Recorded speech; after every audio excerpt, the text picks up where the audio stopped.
Now, Yoshi is probably one of the best characters ever introduced in the Super Mario games for multiple reasons. One of those is all the power-ups that this weird dinosaur can use, and throughout the years we have seen a lot of these. All of them change the gameplay in a major way, making things easier, more fun, or even a lot more challenging. So let's find out what Nintendo has come up with throughout the years and how it impacted the games. How did it evolve in terms of use, design, gameplay, and story? Now, Yoshi makes his debut in Super Mario World after Bowser magically encases some of the Yoshis in eggs while he also kidnapped Peach. At the start of the game, you will encounter one of these eggs and are able to free the creature trapped inside of it. And so the whole adventure begins, with Yoshi playing a huge role. So of course, Nintendo had to give him power-ups aside from his normal jump and tongue shenanigans. Nintendo ended up deciding that he would be able to eat certain things in the game, and he would acquire a new power or attack from it. And this spices up the gameplay a lot, like Mamma Mia, adding a whole element that wasn't seen in the previous game Super Mario Bros. 3. Now you can see some minor things like the berries that will give you 1-ups when you eat them,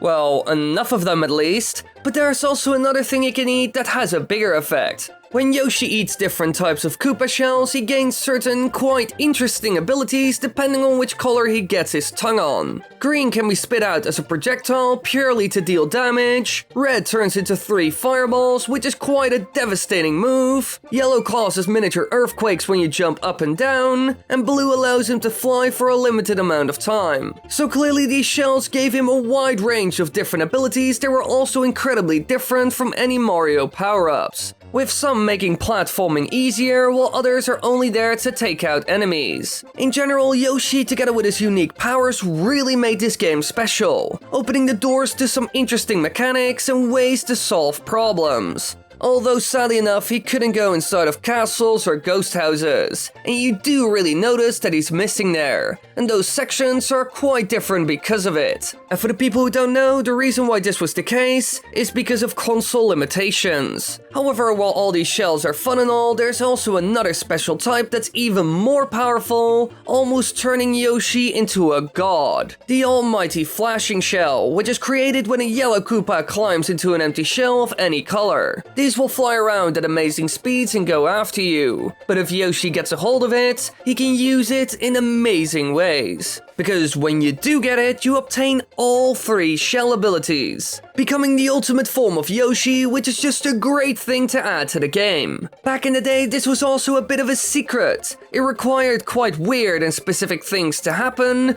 or it wouldn't be created. But in the end, it was quite easy to get it, offering a player all the special abilities that were seen in the game, all in one. This was an amazing start for this new Yoshi character, getting a huge role as well as its own power-ups straight away. In-game, they played a big role in finding secrets, defeating certain enemies, getting past obstacles, and way more. They were really integrated into the levels, and quite a crucial part of it all. Even if it wasn't required to beat a level, it would still make it a lot easier or allow you to do more different things. So it was either an essential of the level, or gave you more options, which is always a good thing. But would this trend continue at all? Well, yes and no. And 2 games that came after around the same time show this. Because Nintendo decided to make one last game for the SNES console, and it was all about the Yoshi seen in the first World game. And of course, in order to get it over the counter in the stores, they slapped the Super Mario World title on it, being some sort of prequel to all the other games. It was called Super Mario World 2 Yoshi's Island,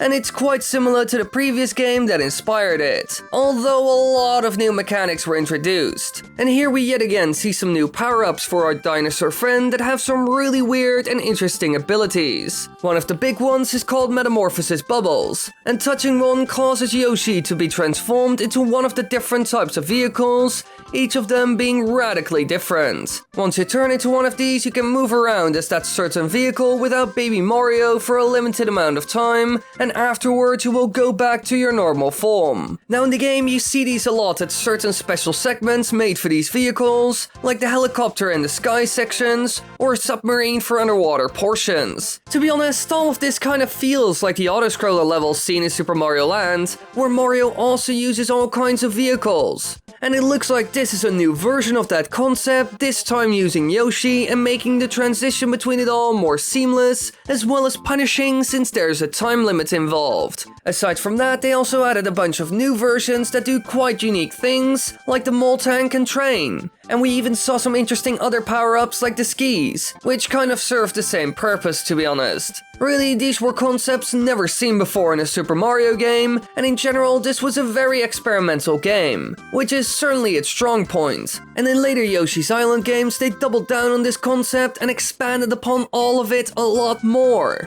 They added a bunch of different things Yoshi can turn into. However, it all came down to the same ideas, so I won't really cover it. If you see them once, you get the idea. However, after this we would go to a disappointing low, because while Super Mario 64 was a revolutionary game, Nintendo didn't really get the chance to include Yoshi properly. We only saw him standing on the roof of the castle, and you're able to get to him by using a cannon found on the ground. So really, we got nothing here. And this would go on for a while, because Nintendo sort of lost interest in the whole Yoshi gimmick. He was still seen here and there as a companion for Mario, like we saw in Sunshine, and he did get one new ability here, being able to create platforms out of certain enemies using the juice it can shoot, and it can also use it to get rid of certain paint-like barriers. But this isn't necessarily tied to a power-up. Besides that, he also had a minor role in New Super Mario Bros. Wii, being able to grab projectiles and shoot stuff like we saw in Super Mario World. Like when eating a Venus fire trap, it allows him to spit out a fireball, and he can do the same with hammers, ice balls, and more. But he didn't really get any new power-ups himself. However, years upon years later, they wanted to create a new gimmick for their second Galaxy game that needed some new mechanics to keep it all fresh. And in this game, he can eat various fruits in order to change his color and gain power-ups. A bit like we saw in Super Mario Sunshine, but more elaborate.